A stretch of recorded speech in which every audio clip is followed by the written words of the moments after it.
Canada and Mexico choose economic survival rather than economic collapse. Michael Snyder reports, it's so important to know when you're holding a losing hand.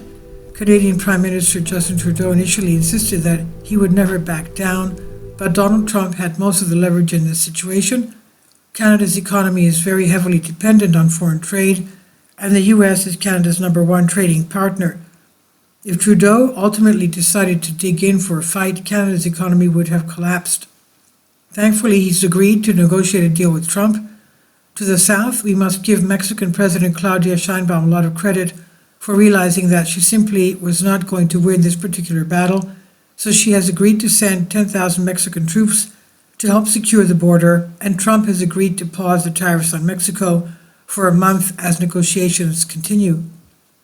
President Trump announced he's pausing U.S. tariffs targeting imports from Mexico for a month after the country's president agreed to send 10,000 troops to the U.S.-Mexico border to combat the flow of fentanyl and migrants. Mr. Trump wrote on Truth Social Monday that he and Mexican President Claudia Sheinbaum agreed to immediately pause the anticipated tariffs for a month period. The pause, he said, will allow negotiations headed by Secretary of State Marco Rubio, Secretary of Treasury Scott Bessent, and Secretary of Commerce Howard Lutnick, and high-level representatives of Mexico. Trade accounts for 73% of Mexico's GDP, and the U.S. is Mexico's #1 trading partner. In fact, approximately 80% of Mexico's exports go to the U.S.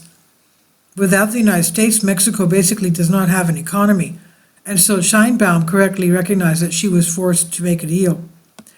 Following this conversation with Sheinbaum, the following is what Trump posted on Truth Social. I just spoke with President Claudia Sheinbaum of Mexico. It was a very friendly conversation wherein she agreed to immediately supply 10,000 Mexican soldiers on the border separating Mexico and the United States. These soldiers will be specifically designated to stop the flow of fentanyl and illegal migrants into our country. We further agreed to immediately pause the anticipated tariffs for a 1-month period, during which we will have negotiations headed by Secretary of State Marco Rubio, Secretary of Treasury Scott Bessent, and Secretary of Commerce Howard Lutnick, and high-level representatives of Mexico. I look forward to participating in those negotiations with President Sheinbaum as we attempt to achieve a deal between our two countries. In this particular case, Trump's ultra-aggressive negotiation approach worked. The Mexicans were forced to fold, and Vice President J.D. Vance was very excited about this. For 3 days, a lot of the far left has actively rooted against America and argued we'd get nothing out of President Trump's demands that Mexico secure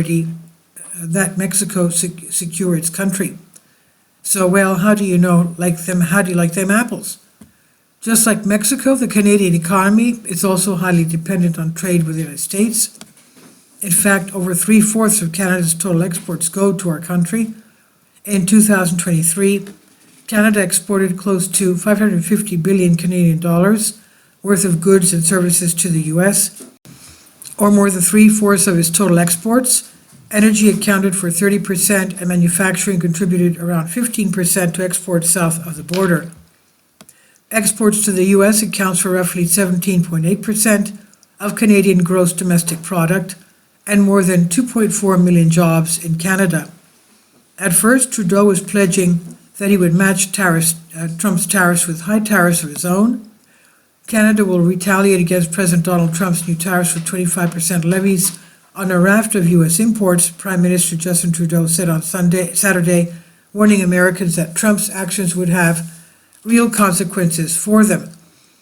As relations between the longtime allies who share the world's longest land border reach a new low, Trudeau told a news conference he was slapping tariffs on 155 billion Canadian dollars, it's 107 billion US dollars of US goods. Those on $30 billion Canadian will take effect on Tuesday, the same day as Trump's tariffs and duties on the remaining 125 billion Canadian dollars in 21 days, he said. But then his advisors probably got him to understand that a trade war with the U.S. could potentially collapse the Canadian economy. So Trudeau relented, and on Monday, He also made a deal with Trump to send approximately 10,000 frontier personnel to help secure the border, just like Mexico suggested to do. I just had a good call with President Trump. Canada is implementing our $1.3 billion border plan, reinforcing the border with new choppers, technology and personnel, enhanced coordination with our American partners, and increased resources to stop the flow of fentanyl. Nearly 10,000 frontline personnel are and will be working on protecting the border. In addition, Canada is making new commitments to appoint a fentanyl czar. We will list cartels as terrorists, ensure 24/7 eyes on the border, launch a Canada-US joint strike force to combat organized crime, fentanyl, and money laundering. I've also signed a new intelligence directive on organized crime and fentanyl and will be backing it with $200 million. Proposed tariffs will be paused for at least 30 days while we work together. So for now, the trade war with Mexico and Canada has been averted, at least for a month, and that is a really good thing because the consequences would have been dramatic. In fact, it was being projected that Canada's auto industry was going to shut down within a week. The auto sector is going to shut down within a week, said Flavio Volpe, president of Canada's Automotive Parts Manufacturers Association, who Bloomberg quoted about the weekend tariff shock announced by the Trump administration, a 25% tariff on imported goods from Mexico and Canada, with energy imports from Canada facing only a 10% tariff and a 10% tariff on imports from China. Volpe warned that 25% tariffs, which go into effect at 12:01 a.m. on Tuesday, will mean absolutely nobody in our business is profiting by a long shot. Hopefully, permanent deals with both Mexico and Canada will be reached so that we are not facing a similar scenario a month from now. At this stage, the focus will turn elsewhere. President Trump is threatening the EU with tariffs, and he does not have as much leverage with EU leaders as he does with the leaders of Mexico and Canada. As a result, that could turn out to be a protracted battle. And the Chinese are going to be a tough nut to crack as well. Trump has already imposed a 10% tariff on Chinese goods, and China has absolutely no intention of backing down, so we'll see what happens. Throughout human history, trade wars often precede real wars, and I've been warning that a military conflict with China is coming for many years.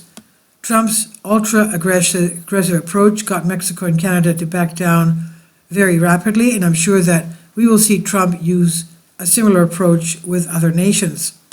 And let's hope that it works, because otherwise we could have a real nightmare on our hands. This is by Michael Snyder on the Economic Collapse blog. Please leave your comments, and thank you for your support. This is by Michael Snyder, and about the author. Michael Snyder's new book entitled Why is available on paperback and for Kindle on Amazon. He's also written 8 other books that are available on Amazon, including Chaos, End Times, 70 Apocalypse, Lost Prophecies of the Future of America, The Beginning of the End, and Living a Life That Really Matters. When you purchase any of Michael's books, you help to support the work that he's doing. You can also get his articles by email as soon as he publishes them by subscribing to his Substack newsletter.